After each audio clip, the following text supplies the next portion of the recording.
Patrolling the Mojave almost makes you wish for a nuclear winter. Turns out this is true, because there were several times this past weekend I wished someone would have dropped a nuke on my head.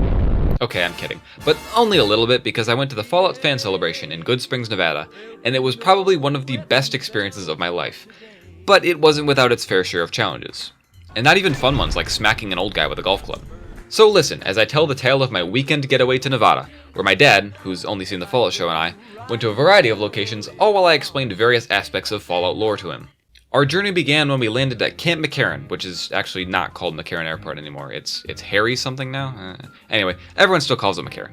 Also, in-game, you may notice that there are slot machines in the airport, and think that's a bit silly, but trust me, there are way more in the real place. But then we took the monorail to get the rental car and drove our way into Vegas. It was great. Just driving through and seeing the lights made me go, oh, wow, this is just like in the video game. Also, you can see that big sphere for miles, and it disappoints me because they've never made it look like the Death Star. Or Mr. House.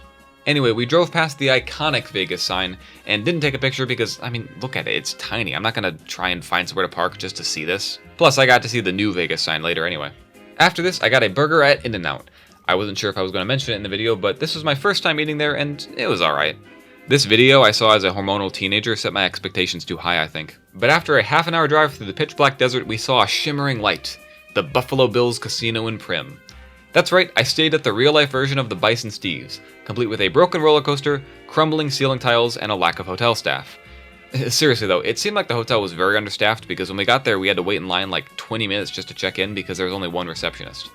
I completely understand because they said that hotels normally close this time of year, but still, I hope they plan ahead for next year. So yeah, there were holes in the casino ceiling, everywhere smelled like cigarettes, the shower in the room was way too hot, there were no towels, no breakfast, no room service, and worst of all, the Wi-Fi was slower than my old laptop trying to run New Vegas.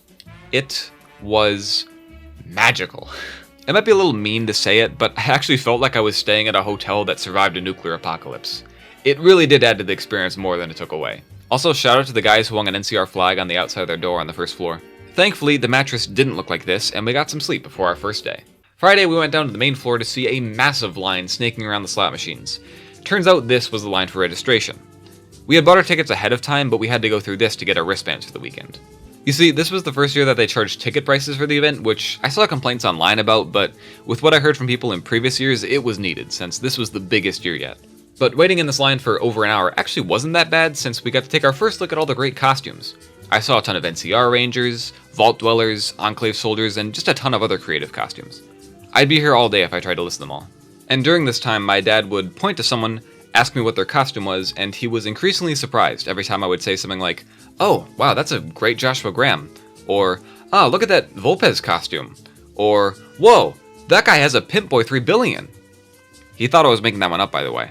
But after getting our wristbands, we didn't feel like waiting in another line for the shuttle to Goodsprings, so we decided to cross off a bucket list item, going to Hoover Dam. We took so many damn pictures here, because this was such a cool thing to finally see. This trip is the furthest out west I've ever gone, so I never had the chance before. And besides the fact that this is a major location in New Vegas, it's something I've always wanted to see. So seeing it in person made me realize how large it was and why everyone in New Vegas wants it so much. We took the tour inside, but I couldn't find the room where I'm supposed to connect to Mr. House, so looks like I'm failing that quest. But we got to see the turbines without any Legion soldiers barging in, and then made our way to the top. Up here I saw the angel statues that are also in the game. Looking over the edge made me realize there's no damn way that Joshua Graham survived being lit on fire and thrown off the dam. Oh, but the fire inside burned brighter. No damn way. He should be a burned, bruised, mangled corpse floating down the Colorado. Huh, I now understand why that guy pisses off Caesar so much. But since we were there so early in the weekend, we didn't see many other Fallout fans. So if the NCR and Legion cosplayers did a reenactment, someone let me know, because I would love to see it. I did make sure to purchase a snow globe at the gift shop, so Mr. House can add another fine addition to his collection. Honestly, seeing this marvel of engineering and learning about the history of it was great. And obviously it was extra cool because, New Vegas. Also, before anyone asks, no presidents were shot at the dam. But after that, we drove to Boulder City, and on the way I noticed how beautiful it was just being in the mountains. I never get to see any in West Michigan, so when I do, I take the time to appreciate their majesty. And take a lot of photos. But in Boulder City, we went to this place called Fox Barbecue, and it was amazing. I ordered a burger, and to my surprise, received the largest burger I had ever seen in my life. I only managed to eat half of it, but since the hotel room had no mini fridge, the leftovers went bad. Anyway, I imagine at this point most of you are probably getting a little bit upset that you clicked on this video about the Fallout fan celebration and I've barely talked about it, so I'm going to fix that now. By the time we got to Goodsprings on Friday, it was already dark out and most of the events were over, with some people in the back doing karaoke. We waited in a long line just to get into the general store where I bought an ice-cold Sunset Sarsaparilla and this Goodsprings hat. Yeah, I'm geeking out, but I find it so cool that I went to Goodsprings and got a Sunset Sarsaparilla at the general store. It's just like the game. But while waiting, I looked around and noticed Rodrigo Luzzi and Lear Leary from the Fallout show just standing like 5 feet away from me, and I happened to get them on camera. I didn't get to meet them, but hey, they were there. But after getting my Sunset Sarsaparilla, I went to the back patio area of the saloon and watched some karaoke. Some people understood the assignment by singing Fallout songs, with 2 guys singing Blue Moon back to back. One was much better than the other, by the way. But some others just sang random songs, and I'm like, what? You're at a Fallout event, sing a Fallout song. But there was one guy in NCR armor who got up on the stage and sang My Way. He started by dedicating the song to those who lost their lives at the Battle of Hoover Dam, and then he sang it beautifully. The crowd was cheering, it was amazing. But then it was getting pretty dark and pretty cold, so we decided to go back to the hotel. Only to realize that the line for the shuttle was huge and not moving because the shuttles could only seat like 20 people and they only came every like 15 minutes or so. We waited in this line in the cold desert for like an hour, but it wasn't so bad since I got to stand next to this guy named Devin who dressed up as a mysterious stranger, and he had this radio to play music, and that was really cool because there was a local station playing Fallout songs. But he also had this little speaker on his hip, and it would play the stranger riff whenever he would draw, he'd draw his gun, and down. He was super cool. I don't know if he'll see this video, but I hope he does. But while waiting, I looked into the distance and noticed something. In-game, you can see Vegas from anywhere on the map, but in real life, you can see the glow from anywhere at night. This is kinda cool, but at the same time, I wish there was less light pollution so I could see the starry night.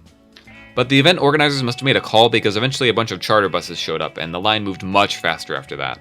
So we finally got back, and this is where the 3-hour time difference hit me because I was super tired and it was only like 10 p.m. local time. But I woke up the next morning and my dad wanted a coffee and the lobby was out, so I walked over to the other hotel, Prim Valley. Inside I saw the Vicky and Vance, Bonnie and Clyde car, which was pretty cool, though I was disappointed at the lack of Prim Slim. Anyway, after getting the coffee and a sweet roll, I walked through the casino and happened to walk by Juve, the YouTuber, and he was really nice. He was there with his dad, who was wearing a custom-made Juve production shirt, and they told me about the video they were filming in Goodsprings later, which may be already out depending on when I get this video done. I don't want to be annoying and ask for pictures, so I don't know what I'm going to put on screen here, but I'll figure it out later. Anyway, I don't know if he'll remember me, but on the off chance he sees this video, I was the guy wearing a Goodsprings hat and a Nuka-Cola shirt, and it was really great to meet you. But after returning to the room, I suggested we go visit the new Fallout exhibit that had just opened at the Atomic Museum in Vegas. I wanted to go because I heard it was supposed to rain in the morning, and oh boy did it rain. But this is really cool. The whole museum has old stuff from the 40s and 50s, and they scattered some Fallout memorabilia throughout the exhibit as a scavenger hunt. I got a free Nuka grape in the gift shop for it, which was really good. I got to learn about the atomic test in Nevada and all sorts of other fascinating / terrifying things about nuclear power. Also, I saw the robot that inspired the Protectron and the gadget from the Trinity test that most of you will only recognize because of the Christopher Nolan movie. But that's alright, Oppenheimer was peak. But as we were leaving, they showed us a book that fans have been writing messages in, so I wrote something about having a theoretical degree in physics. And I bought this fall advent calendar in the gift shop. But after this, it was still raining and we decided to visit Fremont Street for the true Vegas tourist trap experience. Yeah, seeing the lights in old casinos was cool, but like half the people there were just trying to do something to scam you out of some money. But this is the street from Menorah, so that's pretty neat. Shout out to this tiki bar Mickey Finn's for a great shrimp po' boy. Anyway, after this it was still raining, but we went back to Prim, and it was here I realized we were driving on Interstate 15, which gave me Ulysses flashbacks. It was still raining, but I decided to go to Goodsprings anyway, despite the fact that we had no rain gear, and there wasn't a single place in Prim to buy an umbrella. But we went there anyway and got to the stage area and stood there for a minute before my dad said it was too cold and wet, and we should just leave. And I agreed, though I was disappointed. But it turns out things could get worse as the line to get back was super long again. But now it was raining hard and the dirt road was turning muddy. Yeah, just our luck to go to Nevada on the one day a year they get a flash flood. So I was soaked, freezing, and had to wait like half an hour to get on a bus back to Prim, only to then realize that we had missed seeing Aaron Moten, Walton Goggins, and Christopher Nolan announce Fallout Season 3 at the event just like hours before we were there. Apparently they served drinks behind the bar too, so I missed the coolest part of the weekend. So yeah, the second half of Saturday was terrible, but we got tacos back at the hotel from a food truck, so that made me feel a little bit better. In the end, most of Saturday was spent not at Goodsprings, and that really bummed me out, but thankfully Sunday was much better, and nothing lasts forever. Even cold November rain. I wanted to spend the whole day there to make up for the previous day, so we got on one of the first shuttles and were greeted by a whole bus full of fans singing Country Roads. Then we finally had a chance to go to the vendor village, where I purchased several things, including Jet, this really cool mouse pad. Shout out to the artist, by the way, that this was all drawn by hand. Very, very cool. And I got this magazine because, come on, I was obviously going to buy this. Then I went to see the Goodsprings sign, which had a pile of caps, so I left a few since this is basically a holy pilgrimage. Then I wanted to get in line over at the schoolhouse for the meet and greet with several Fallout voice actors, only to stand there for several minutes and to be told that they were doing a panel over at the saloon. So I made my way back there and saw this really cool Highwayman recreation, and also Curie was there. But this was super cool since the voice actors were Deacon, Paladin Dance, Nora, and Kate were there speaking, along with Chris Julia and Wes Johnson, who have both just voiced various characters throughout the Fallout franchise. Yeah, Ryan was just in his underwear for some reason, and I missed the first 20 minutes of it, so I don't know if there was an explanation. But this was for the 10-year anniversary of Fallout 4, and they shared stories about the game's development and some other fun stuff. Like Peter addressed the fact that he had to say outstanding 1,000 times. Courtney talked about the sarcastic lines, and Katie said that Deacon, Kate, and Piper are a throuple, so that's maybe canon? And Wes is just so fun. He was talking about the Silver Shroud, Mo Cronin, and just in general, he seems so fun to be around. Also, Katie said she locked her keys in her car on the way, and some homeless man with a crowbar broke her window for her, which I thought was kind of funny. Then they took questions from the audience and handed out limited edition figurines to get signed, and I was not lucky enough to get one. I considered getting back in line to meet these people, but I decided against it since I didn't feel like paying for an autograph. After that, I met another YouTuber named Vault Nostalgia, and the interaction went something like this. Hey, you're that Fallout collector guy. Actually, it's Vault Nostalgia. Oh, yeah, right. Anyway, I've seen your YouTube shorts. You have a really cool collection. Yeah, thanks. Do you want a photo? Oh, no thanks. You sure? Yeah, I'm alright. I don't really do photos.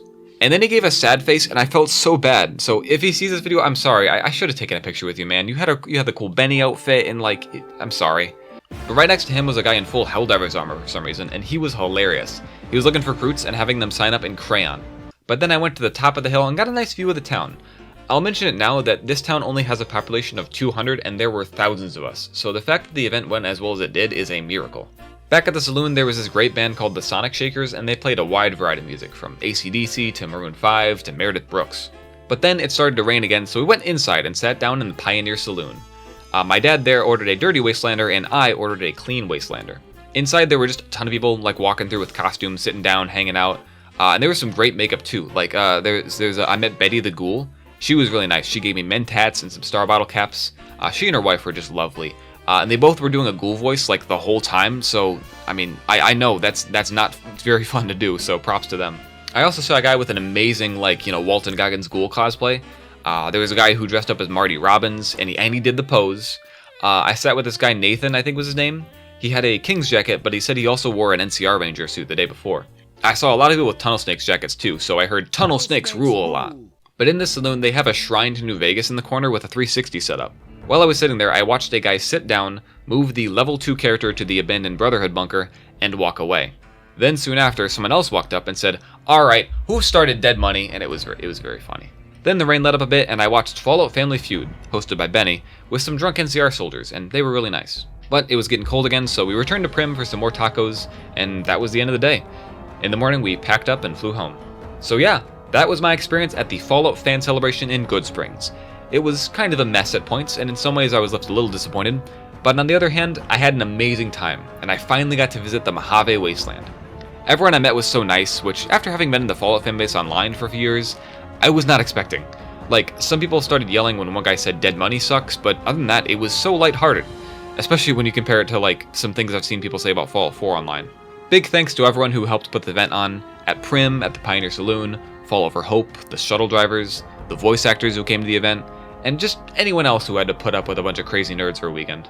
And of course, thanks to my dad for paying for a bunch of stuff and driving me around in the rental car, and listening as I explained the lore of what everyone's costume was. So we're glad you dropped by. Come in, loosen up your tie.